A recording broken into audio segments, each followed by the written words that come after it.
Bonjour à tous, c'est le Killer qui vous parle pour ce 5e épisode de Tennis for Two, notre nouvelle série de vidéos consacrée à des échanges de création entre moi et Shadow. Donc concrètement, le concept est très simple, je fais une création en Lego à partir de pièces Lego Bionic, Hero Factory ou Lego Technique ou les trois ensemble, et après Shadow doit répondre à ma création en créant lui-même justement un nouveau personnage en s'inspirant d'un ou plusieurs éléments de ma création et ainsi de suite, ce qui donc provoque des échanges un peu comme au tennis. Voilà. Et donc justement, Shadow, dans le 4e épisode, a fait un scarabée, voilà. Et donc c'est vrai que moi, face à ça, je me suis dit, ça m'a un peu... Shadow, t'es quand même assez du genre, ouais, moi j'ai pas envie de faire du mock à deux pattes, j'avais toujours envie de faire un peu de l'animal, de l'insecte. Donc je me suis dit, bon, ok, il faut peut-être que moi aussi je revienne à de l'animal, à de l'insecte, car effectivement, c'est vrai que personnellement, j'en fais assez peu. Donc autant faire de la création originale en reprenant moi aussi un animal ou un insecte.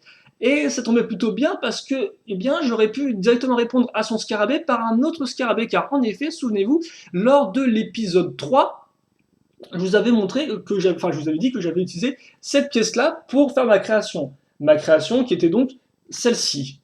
Mais comme je vous l'avais aussi dit à l'époque, j'avais eu plusieurs idées. Et justement, une de ces idées était de faire un scarabée en prenant cette pièce-là comme une pièce de pince.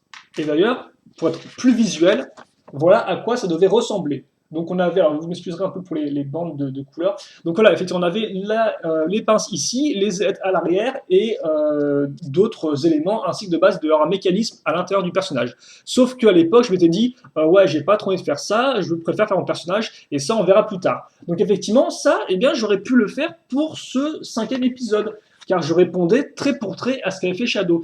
Mais je me suis dit que peut-être, en effet, à force de reprendre trop d'éléments, j'allais pas en amener vraiment de nouveaux.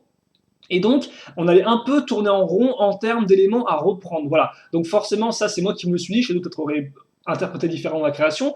Mais voilà, en partant de ça, je me suis dit, autant ne pas faire ça tout de suite, autant vraiment repartir de zéro avec une nouvelle création, tout en conservant deux aspects. Le côté insecte, forcément, et aussi le côté mécanisme, car c'est ce que je voulais faire, en fait. Je voulais faire une sorte d'insecte un peu comme ça, qui est assez massif à l'arrière, et insérer un mécanisme. Mécanisme, je ne sais pas trop encore ce que je voulais faire, mais je voulais en mettre un. Après coup, je me suis dit, autant faire qu'il y ait un élément qui ressort de ma créature. Ce qui nous a amené à ceci, donc avec une sorte de grosse corne à l'avant, qui reprend un peu le côté scarabée, même si c'était pas voulu. Et après, je me suis dit, ok, d'accord, pourquoi pas.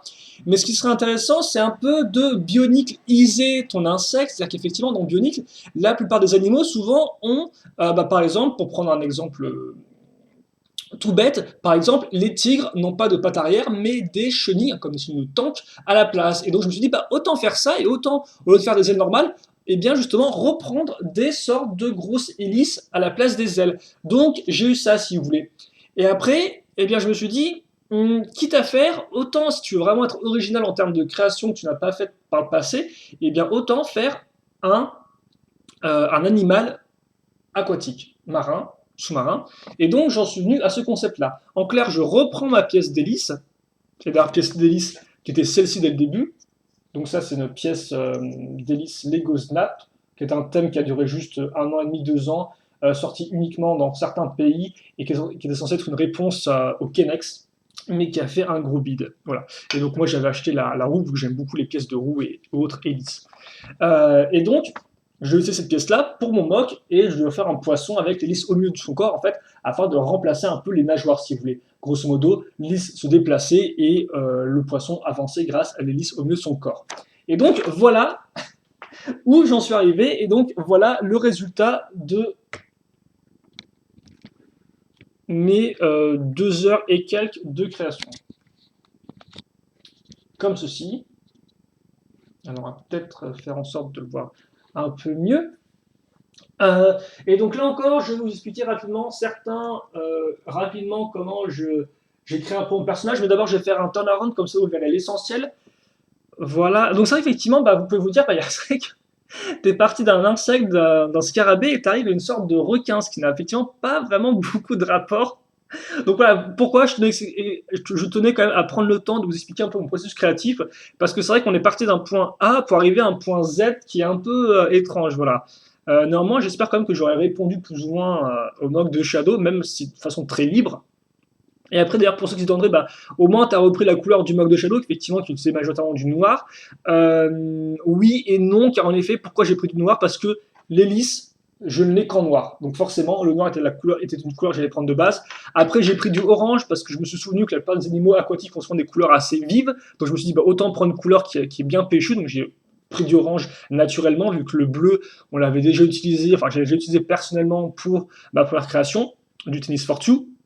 Voilà, et après il devait y avoir un peu de couleur grise, même si au final le gris est beaucoup plus restreint que ce que je ne pensais.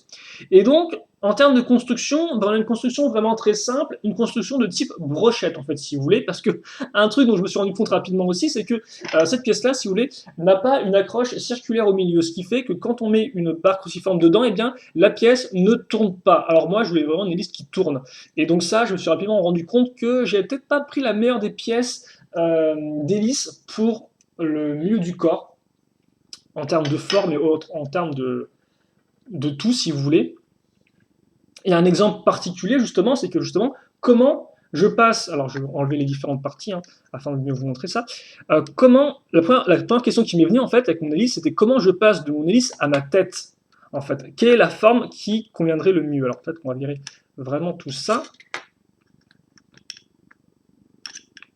Voilà. Et donc, c'est vrai qu'au début, eh bien, j'étais parti avec des trucs comme ça, par exemple. Genre, j'avais mon hélice ici, et après, j'avais ce genre de truc à ce niveau-là, avec une sorte de grand coup, et ma tête qui était faite sur cette espèce de base de pièce un peu compliquée, sortie en 2005, qui a beaucoup de trous, certes, mais qui a une forme à l'avant qui était assez particulière, comme vous pouvez le voir ici. Et donc, j'ai passé au moins 30 minutes à essayer de faire marcher cette tête-là, puis je me suis dit, bah, en fait, non, Loser Killer. Toi, tu voulais pas faire une tête qui était grande, qui allait vraiment en avant, ce que tu voulais, c'était vraiment faire une tête qui était très proche de l'hélice.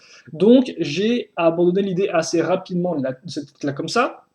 Après j'ai pris ça aussi, qui était du genre accroché un peu comme ceci, si je dis pas de bêtises, voilà. C'était accroché comme ça à l'avant de la tête, un peu comme ça si vous voulez.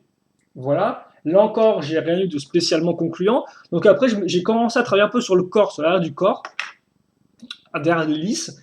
J'en suis arrivé à cette idée-là. Donc en fait, en prenant une pièce comme ça, je voulais accrocher ça derrière l'hélice afin qu'on ait une forme continue, mais je n'étais pas entièrement convaincu par ce que j'avais. Voilà. Et donc, ce qui fait qu'au final, ce qui s'est passé, c'est que eh bien, j'ai trouvé une pièce toute faite, plus ou moins, qui était la grosse pièce de un peu d'œuf à ce niveau-là.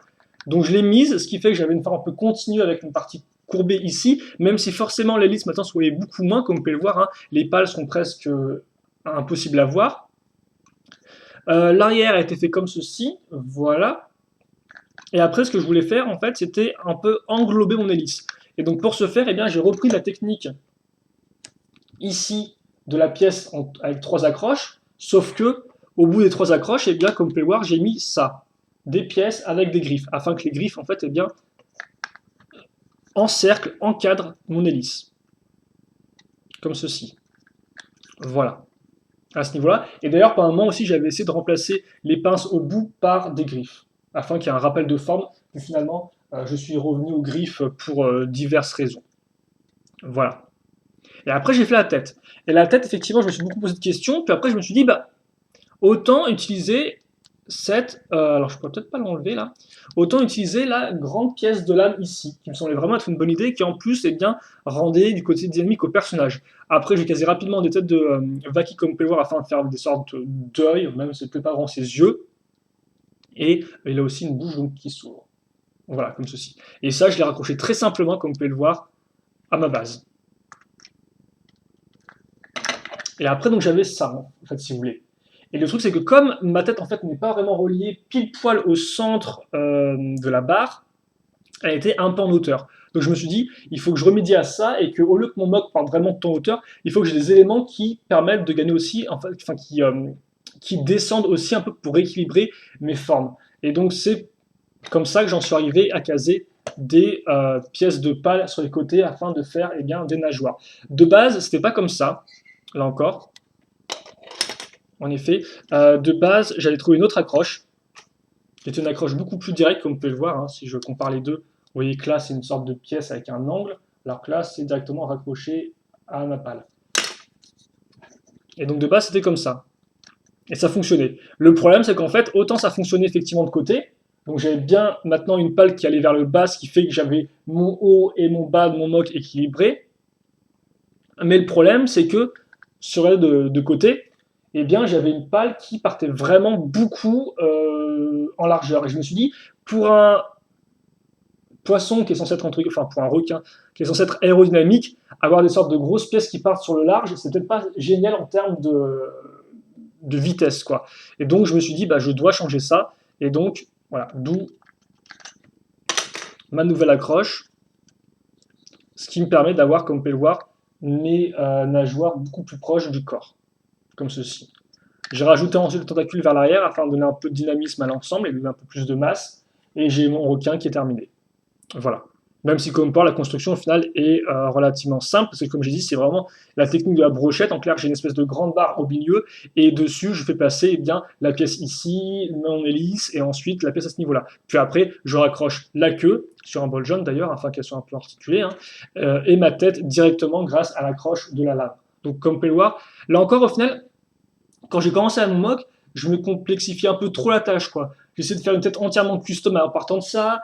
J'essaie d'avoir un corps qui était vraiment bien réalisé. Et au final, quand je me suis rendu compte aussi que j'aurais pas vraiment le temps nécessaire pour mon mock, je me suis dit, bah, autant aller peut-être au plus simple. Donc je pense quand même que en se faisant plus la tête, on peut faire un mock un peu plus complexe en termes de corps, etc. Mais néanmoins, on peut aussi avoir un résultat qui honnêtement est tout à fait fonctionnel avec des éléments assez simples comme ceci. Voilà.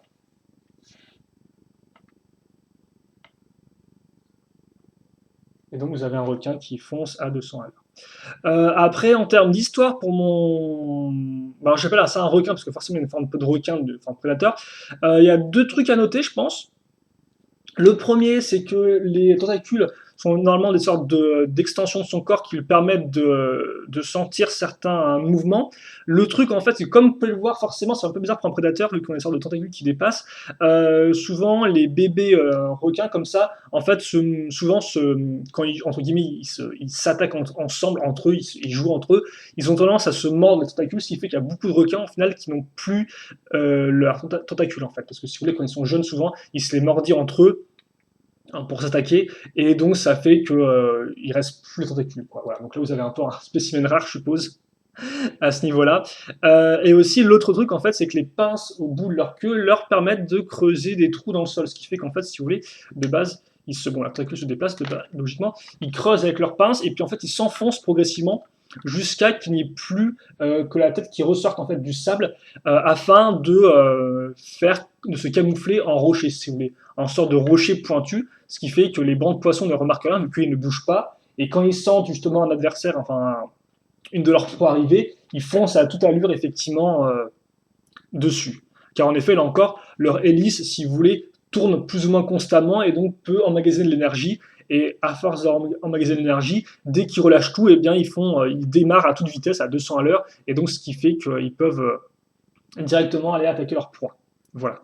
Donc ça, c'est les deux éléments, je pense, d'histoire de ces requins-là. Voilà. Et je pense qu'on a fait le tour pour mon mock. Donc j'espère que c'était pas trop barbant, vu que j'ai un peu expliqué tout le concept. J'espère donc que vous, ça vous intéresse de voir la fiction justement comme moi, j'en suis arrivé là, en partant d'un scarabée. Voilà. Mais c'est aussi un peu ça le concept. Et j'espère aussi que vous aurez apprécié le mock en lui-même, même si forcément, c'est pas non plus là encore la créature la plus originale, hein. Aussi bien en termes de création, comme vous pouvez le voir, que même en termes de concept. Je veux dire, un requin, c'est pas non plus la créature marine la plus originale. Honnêtement, dans les abysses sous-marines, il y a vraiment des créatures en termes d'apparence, mais totalement hors du commun, je trouve. Encore récemment, j'ai découvert qu'il y a des sortes d'animaux qui sont en fait similaires à des sortes de grands tubes blancs, en fait, si vous voulez. Et ils sont énormes, ils font genre plusieurs mètres de long et c'est totalement mais hors de l'autre monde, je trouve. C'est vraiment surnaturel. Et donc je pense vraiment qu'en termes de personnages de rails aquatiques, d'animaux aquatiques, il y a vraiment de quoi faire plus original qu'un simple requin. Néanmoins, je suis quand même plutôt fier parce qu'il a ce côté vraiment dynamique, on dirait vraiment une flèche. Et de ce fait, il est quand même bien fonctionnel. Voilà. Mon seul regret, je pense, c'est de ne pas avoir pu faire tourner vraiment l'hélice au milieu, parce qu'au final, ce que vous pouvez faire tourner, c'est soit la partie ici, là, du centre, soit faire tourner tout le requin, quoi. Comme ceci. Ce qui est aussi assez rigolo, vous pouvez imaginer qu'il se projette en tournant à toute vitesse. mais c'est pas vraiment ce que je voulais faire de base avec juste l'hélice qui tournait au milieu de son corps. Voilà, ce qui je pense est réalisable, mais avec un peu plus de travail sûrement. Voilà. On s'arrête là-dessus. Je pense que 15 minutes c'est amplement suffisant. Et donc bah voilà, écoutez, si vous avez des commentaires ou des questions, n'hésitez pas à me les poser, j'y répondrai avec grand plaisir comme d'habitude. Et puis ce sera donc à Shadow de répondre la semaine prochaine avec sa création. Je pense qu'il sera un peu occupé dans les jours à venir, donc vu qu'il part en vacances, donc on verra quand il aura le temps de faire ça. Mais en tout cas, voilà, j'attends de voir comment lui justement il va réinterpréter mon mock à sa façon, voir ce qu'il peut en tirer, voir ce qui l'a intéressé. Je pense qu'effectivement, en faisant quelque chose qui était relativement à l'opposé de sa création, il y a quand même moyen qu'il trouve lui aussi des idées qui peuvent être intéressantes. Voilà. On se quitte là-dessus. Questions, commentaires, allez-y. Passez une bonne journée, une bonne soirée, une bonne ce que vous voulez. Portez-vous bien, bien évidemment. Continuez à passer de bonnes vacances et à la prochaine. Et salut à tous et à toutes.